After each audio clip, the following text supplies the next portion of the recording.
You may get cancer, but I doubt you'll get the truth from cigarette companies. They keep saying you can't get hooked on cigarettes, even though many smokers who lose their vocal cords can't quit. I'm Janet Sackman. I was a model in cigarette ads, and I convinced many young people to smoke. I hope I could convince you not to. I had the life that every young girl dreams of.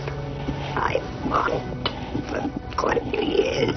I worked for all the magazines, and it was very glamorous. I smoked for 33 years, and I couldn't stop even when I was sick. I smoked.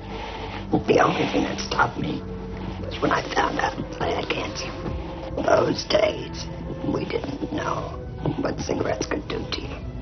No one knew. Everybody smoked. It was glamorous, chic. And I didn't smoke until I did the Lucky Strike ad. And one of the executives said to me, it would be a good thing for you to start smoking if you're going to do cigarette ads.